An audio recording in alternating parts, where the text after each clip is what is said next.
Hey everybody, how's it going? It's Monique, your trauma healing and inner child work coach. I wanted to come in, and if you're brand new to my page, welcome. If you've been with me for a long time, yay, you've seen a lot of changes going on in the last several months, and I am very excited to come in here and talk today about something that I was just talking to a client about, but they have not been the only one that has asked this question. And this is something that if you were little and you used to run up the stairs because you were afraid somebody was behind you, or if you're an adult now and you feel like, oh my gosh, I'm always waiting for the next shoe to drop, this is going to be super helpful for you, okay? Something that my client brought up the other day, and I've talked about this a lot, is why do I feel like I'm in trouble? Like if somebody says, hey, we need to talk, I feel like I'm in trouble. If my parents need to talk to me, I feel like I'm in trouble. If my spouse wants to talk to me, if a friend wants to talk to me, then all of a sudden I feel like, oh my gosh, there's this anxiety and this fear that comes in, okay? So while I was talking with my client, I had said, this is a very, very common trauma response. And most of us don't realize that we even do this. Like we may feel it, recognize it, but then we don't know how to move through it. And there's a little method that I use called the FROM method. It's feel it, recognize it, open up to it, and move through it. But most of us don't know how to move through it because we're not really sure what it is. And what it is, it's a fear of rejection. It's a fear of like conflict coming. I grew up in, like your inner child feels, I grew up in a house where things were very unpredictable. I grew up and had relationships where things were very unpredictable. I didn't know what people were going to say or do or how they were going to react. So now I think of every different scenario. We have a hypervigilance here, right? We have so much trauma that we are hyper aware of potential threats.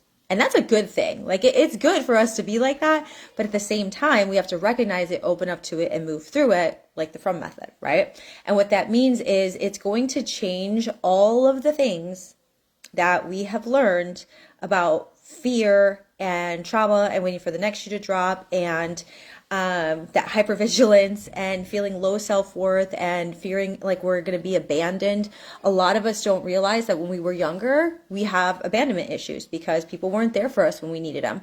And we maybe even had moments where we were supposed to bury our feelings. And a lot of us had this where we had parents who were like, if you don't stop crying, I'll give you something to cry about. Right? Yeah. Okay. So a lot of us grew up in that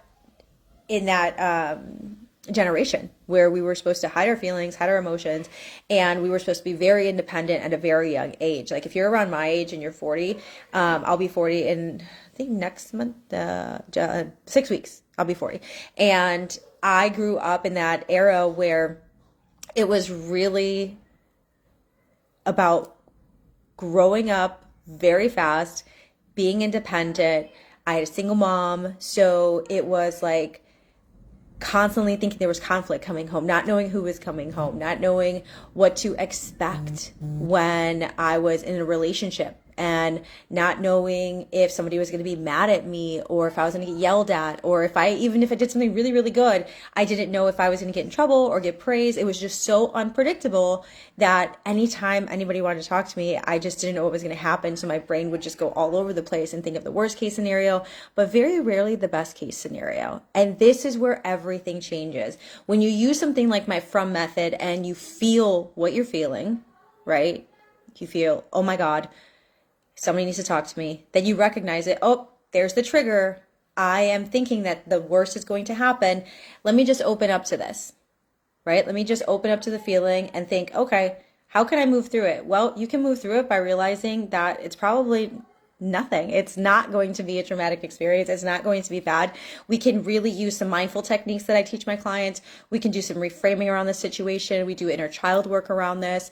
We talk about healthy communication skills, positive reinforcement, all of those things. And if you're like, okay, I definitely need this, then you're going to want to do one of two things, okay? If you are not in my trauma healing group, then I will put the group down below so that this way you can really figure out what your triggers are. I have a free guide that I give everybody on triggers when you join the group too. So you can let me know if you want that guide. And also if you're like, yes, I am the type of person that is always waiting for the next shoe to drop. I want to do inner child work. I want to be able to make my inner child feel safe, feel secure, feel protected. That's step one. And then you want to be more present in your life right now without feeling like the worst is going to happen, without feeling like somebody is mad at you, but instead being able to control your emotions now and then create the life that you ultimately want. That's exactly what I do in my private coaching. So I'll put the link down for my calendar too, where you can jump in and we can, one, do an application to make sure you're a good fit. And two, what we will do is we will talk about my 16-week program, the one-on-one private coaching, what it entails, making sure you're a good fit. And if you are, then we will move you into creating the life that you've always wanted and being in control of your emotions without all the trauma, okay? I will talk to you soon. I hope this helps and have an amazing day.